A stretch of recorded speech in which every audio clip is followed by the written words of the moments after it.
Saudara-saudara pendengar yang kami kasihi dimanapun Anda berada, Anda kembali bersama kami pada acara Telaga, Tegur Sapa Gembala Keluarga. Saya Gunawan Santoso dari Lembaga Bina Keluarga Kristen, dan kali ini saya bersama Ibu Esther Cahya, Sarjana Psikologi. Kami akan berbincang-bincang dengan Bapak Pendeta Dr. Paul Gunadi.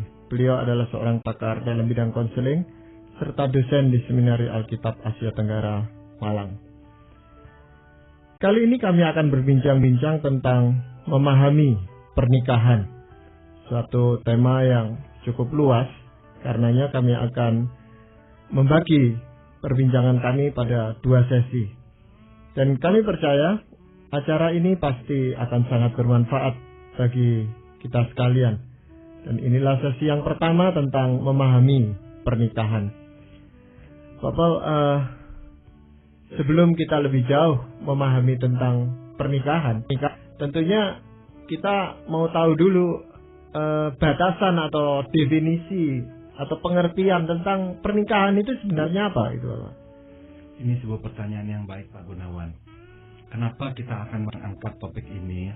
Sebab saya mengamati, saya kira adanya kedangkalan pemahaman tentang pernikahan. Jadi saya kira ini adalah sesuatu yang penting untuk kita bicarakan. Dan sudah tentu karena kita ini adalah anak-anak Tuhan, sebagai orang Kristen, kita akan kembali menggunakan rujukan pada firman Tuhan. Nah, apa itu pernikahan? Pernikahan adalah sebuah ikatan. Sebuah ikatan. Jadi dari definisi ini, ikatan, kita bisa menjelaskannya seperti ini. Suami istri atau kedua orang itu menjadi satu kesatuan. Dan kesatuan ini menjadi sebuah relasi yang begitu unik dan sangat eksklusif. Sehingga relasi nikah ini menjadi sesuatu yang berbeda, terpisah dari relasi lainnya. Landasan Alkitab yang saya gunakan adalah Efesus 5:31.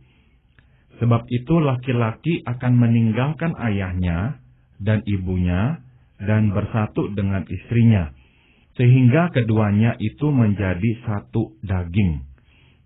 Nah, dari ayat ini kita bisa melihat bahwa kesatuan antara suami dan istri merupakan suatu kesatuan yang paling intim, yang paling dekat. Tidak ada lagi kesatuan yang bisa menyamai kesatuan suami dan istri ini. Nah, itu sebabnya juga tadi saya katakan bahwa pernikahan merupakan sebuah ikatan karena keduanya itu menjadi satu dan diikat. Tidak bisa lagi terlepas. Pengertian meninggalkan ayahnya dan ibunya itu dalam pengertian seperti apa, Bapak? Dalam pengertian bahwa pada waktu seseorang menikah, dia itu memulai sebuah keluarga yang baru. Dia tidak lagi menjadi seorang anak dari orang tuanya. Dalam pengertian bukannya dia tidak lagi menjadi anak secara biologis dan status tertentu dia adalah seorang anak. Namun terjadi perubahan dalam relasi antara dia dan orang tuanya. Dia dulu adalah seorang anak yang bergantung pada orang tuanya. Namun sekarang dia tidak lagi menjadi seseorang yang bergantung pada orang tuanya, baik secara fisik maupun secara emosional. Sebab dia sekarang menciptakan atau memulai sebuah rumah tangga yang baru.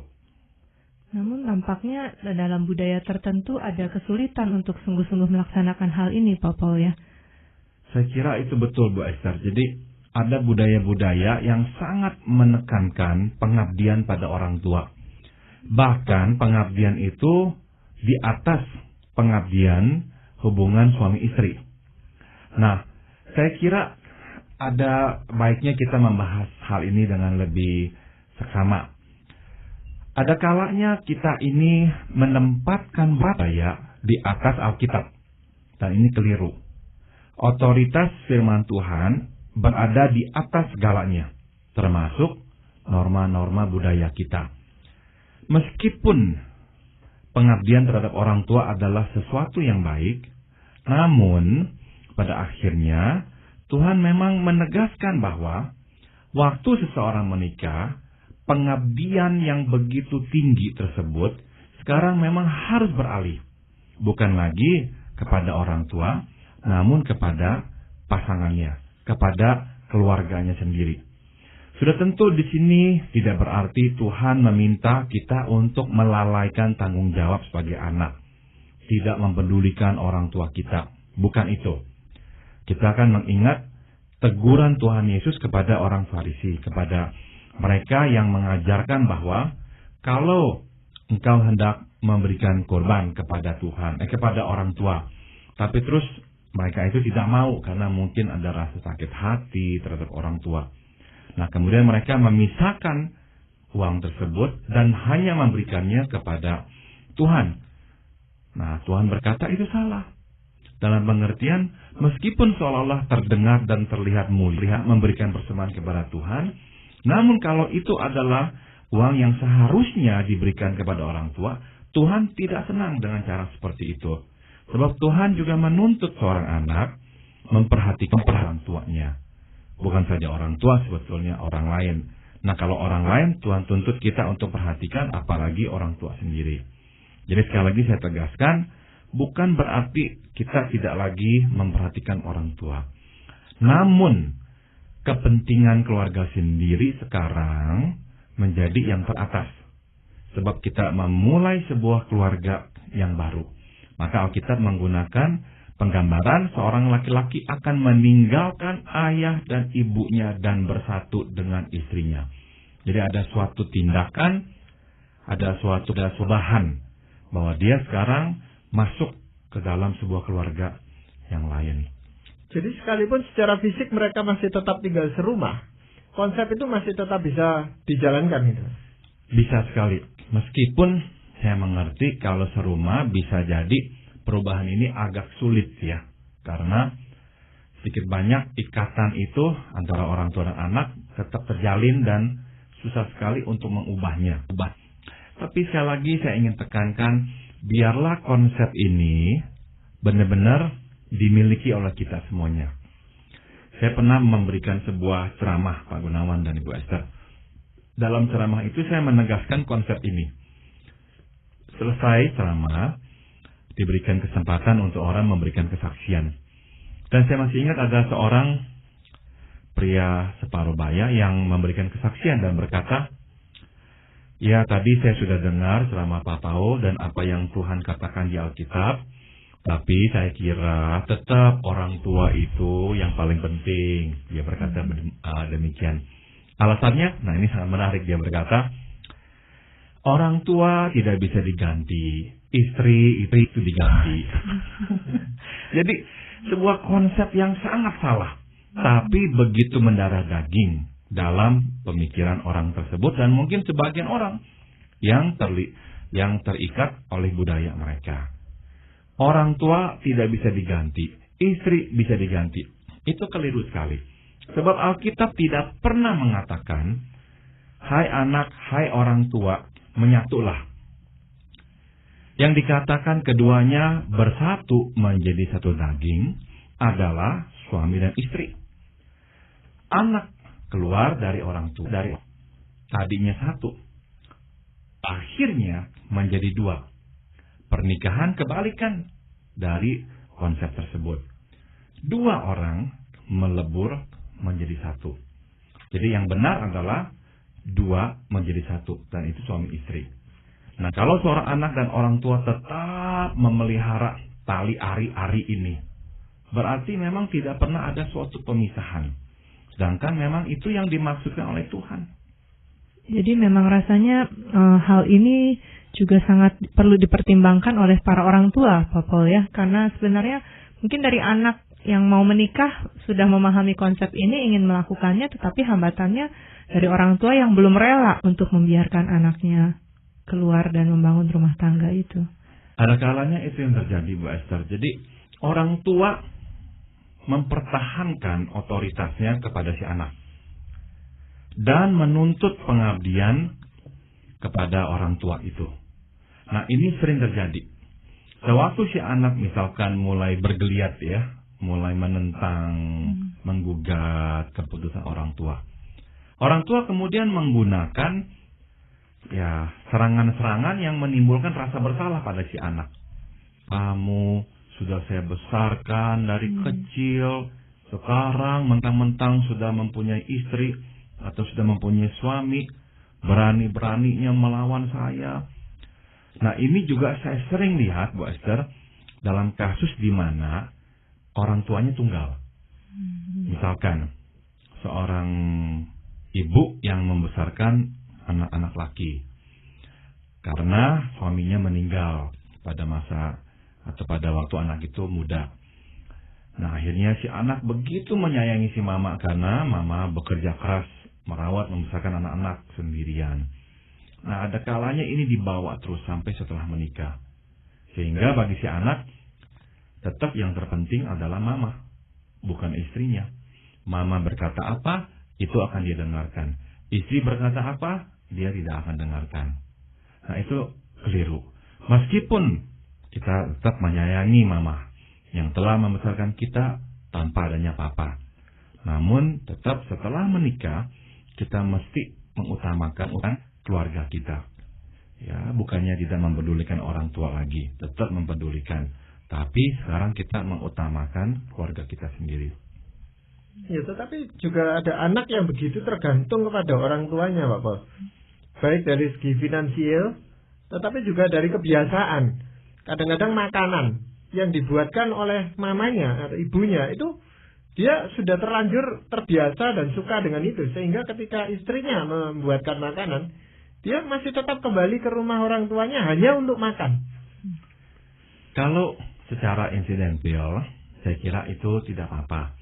Ya, ada kalanya kan anak itu kembali ke rumah orang tua untuk menikmati makanan mama karena terbiasa dan senang.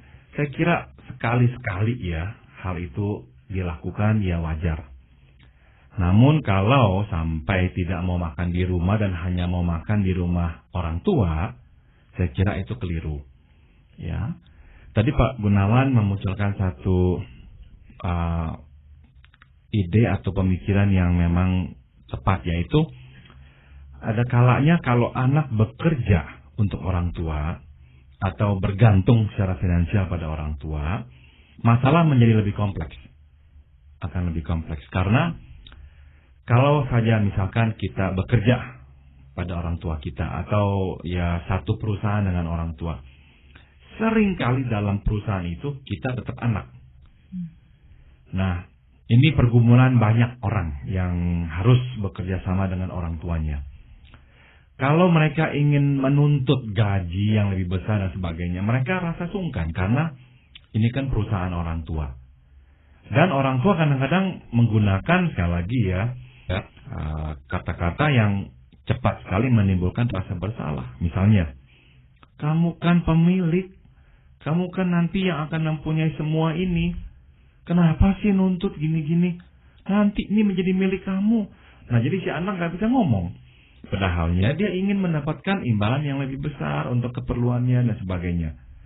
Kalau dia ingin bekerja dengan orang lain, dia merasa bersalah karena orang tuanya akan berkata, kamu lebih pentingkan orang lain, orang tua sendiri yang butuh, kamu gak mau tolong.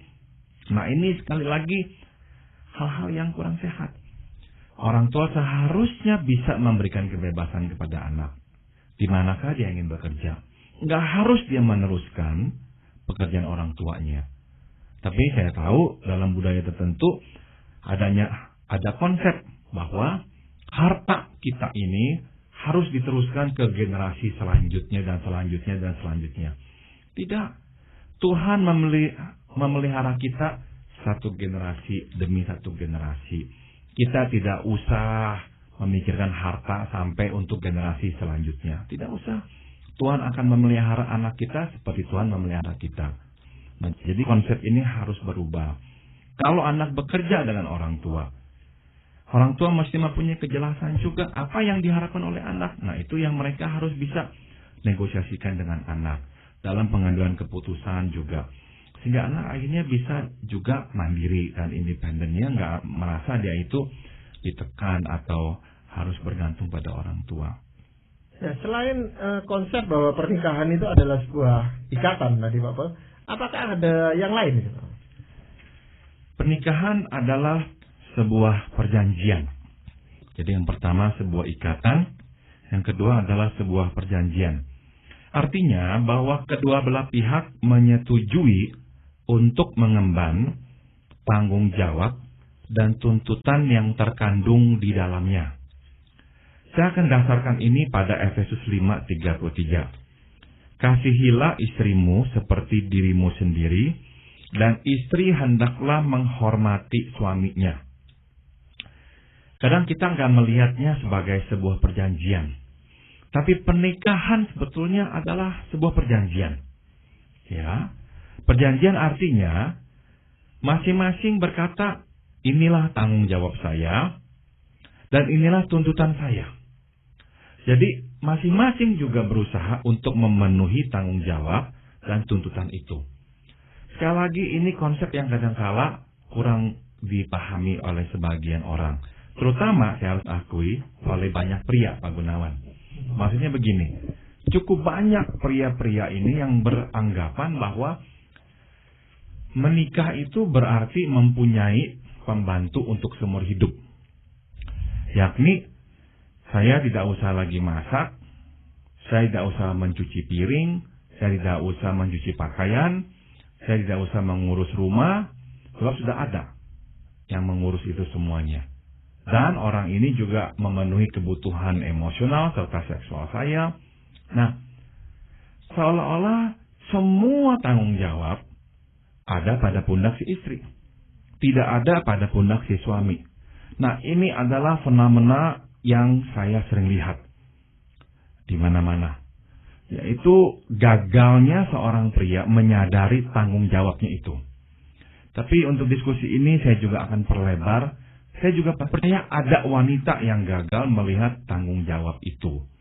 Dia menganggap misalnya dia seperti ratu kecantikan, memasuki pernikahan berharap si suami akan menyediakan semua kebutuhannya dan dia tidak usah berbuat apa-apa.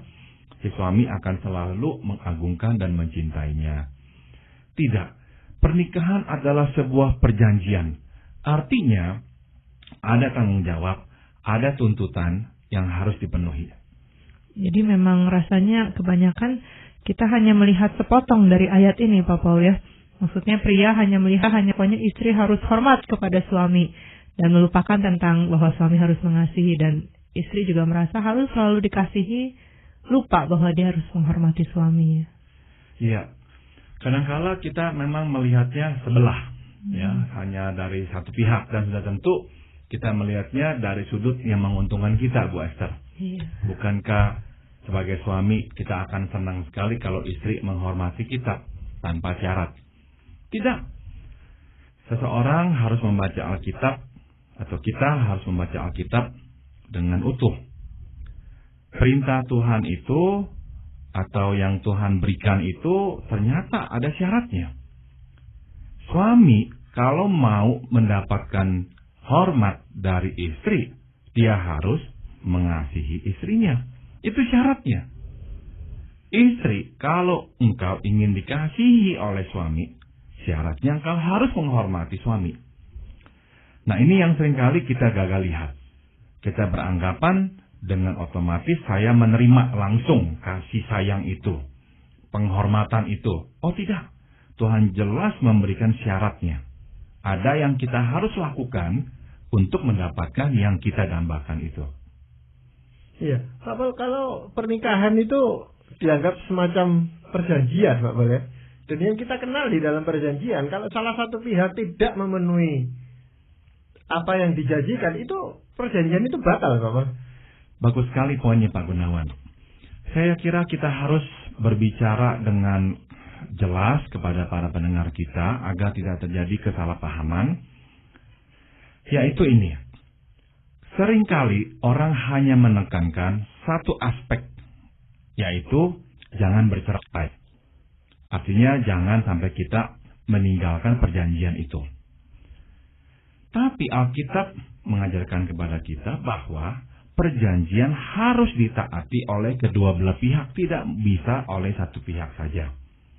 Jadi, penekanan pada jangan bercerai saja, saya kira adalah sesuatu yang tidak berimbang.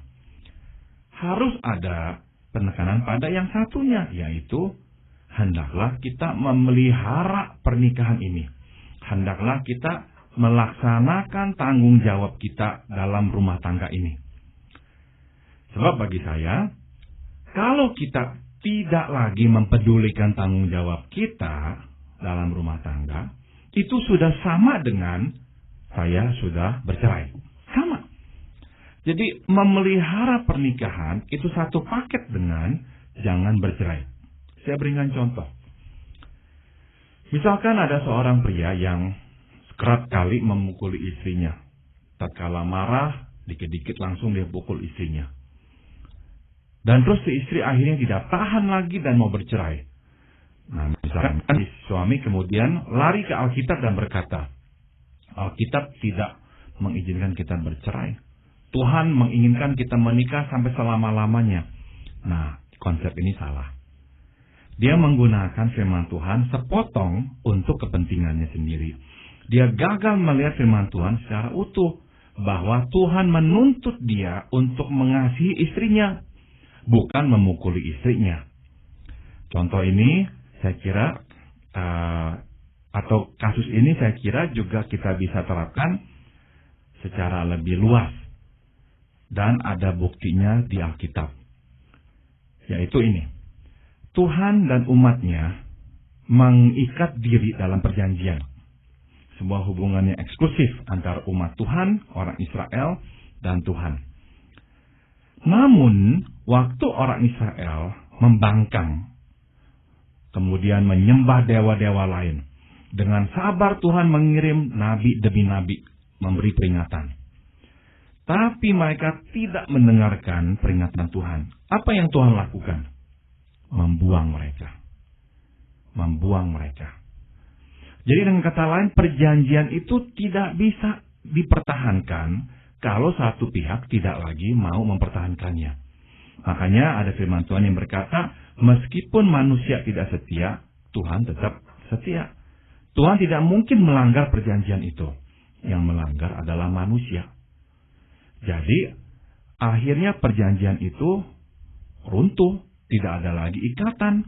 Umat Israel tidak lagi mengakui Tuhan sebagai Tuhannya. Nah, jadi saya kira dalam Alkitab kita melihat tema yang sama. Demikian pula lah dalam pernikahan. Sebab ikatan antara kita dan suami istri kita merupakan ikatan yang melambangkan juga ikatan antara Tuhan dengan kita pula. Kita harus menjaga, memelihara pernikahan ini. Yang tidak lagi mau menjaganya, sebetulnya sudah sama dengan berkata, dia ingin menceraikan pasangannya. Itu sudah satu paket. Tidak ada penekanan hanya pada jangan bercerai, terus semau-maunya, seenak-enaknya memperlakukan pasangannya. Itu tidak ada. Perjanjian harus dijaga, disepakati, dan harus dipelihara. Iya. Kalau kita melihat itu, konsep itu bahwa pernikahan ini tentu suatu lembaga yang diprakarsai dan dibentuk oleh Tuhan sendiri, Pak. Betul. Memang Tuhan terlibat. Jadi makanya manusia itu harus selalu menyadari bahwa waktu dia berbuat sesuatu yang tidak baik, yang jahat kepada pasangannya, Tuhan terlibat di sana. Tuhan bukannya menciptakan pernikahan kemudian berkata, udah bodo amat. Oh tidak, Tuhan terlibat. Maka orang harus berhati-hati menjaga pernikahannya. Bagaimanakah dia memperlakukan pasangannya? Harus dijaga baik-baik. Ya, perbincangan kita tentang memahami pernikahan ini tentu masih panjang, Pak. Jadi masih banyak hal yang harus kita bicarakan dan kita baru berbicara tentang pokok-pokok definisi dari pernikahan itu sendiri. Namun sebelum perbincangan bagian yang pertama ini kita akhiri, mungkin ada ayat yang Pak Paul bisa bacakan. Saya ingin lagi bacakan, sebab itu laki-laki akan meninggalkan ayahnya dan ibunya dan bersatu dengan istrinya sehingga keduanya itu menjadi satu daging. Keduanya itu menjadi satu daging. Pernikahan adalah sebuah ikatan yang sangat eksklusif. Setelah menikah, kita tidak bisa memperlakukan orang sama seperti sebelum menikah. Harus ada batas.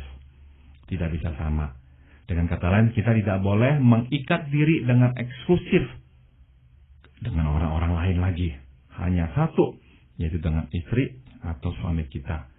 Jadi sekali lagi saya tekankan, setelah menikah, satu-satunya hubungan yang paling eksklusif adalah hubungan suami istri. Dengan orang lain tidak boleh lagi kita menjadikannya eksklusif. Kebalikannya, ini juga saya ingin tekankan. Tuhan memaksudkan pernikahan sebagai hubungan yang eksklusif. Jangan kita membuat pernikahan kita hubungan yang inklusif, sebodoh amat, longgar, enggak mempedulikan. Enggak. Pernikahan memang harus dekat, harus intim, harus eksklusif. Ya, terima kasih Pak Paul, juga Ibu Esther. Tentu kita berharap bahwa para pendengar setia dari acara Telaga ini akan mengikuti juga pada sesi yang kedua, pada siaran yang akan datang, untuk melanjutkan perbincangan tentang memahami pernikahan ini. Tapi karena keterbatasan waktu, kita harus akhiri lebih dahulu pada sesi yang pertama ini. Dan para pendengar sekalian, kami mengucapkan banyak terima kasih Anda telah mengikuti perbincangan kami dengan Bapak Pendeta Dr. Paul Gunadi dalam acara Telaga, Tegur Sapa Gembala Keluarga. Kami baru saja berbincang-bincang tentang memahami pernikahan bagian yang pertama. Dan kami sekali lagi mengharapkan Anda akan mengikuti perbincangan kami pada bagian yang berikutnya. Bagi Anda yang berminat untuk mengetahui lebih lanjut mengenai acara ini, kami persilakan Anda menghubungi kami lewat surat. Alamatkan surat Anda ke Lembaga Bina Keluarga Kristen atau LBKK, Jalan Cimanuk 58, Malang. Anda juga dapat menggunakan email dengan alamat telaga@indo.net.id. Saran-saran, pertanyaan, serta tanggapan Anda sangat kami nantikan. Akhirnya dari studio, kami mengucapkan terima kasih atas perhatian Anda, dan sampai jumpa pada acara Telaga yang akan datang.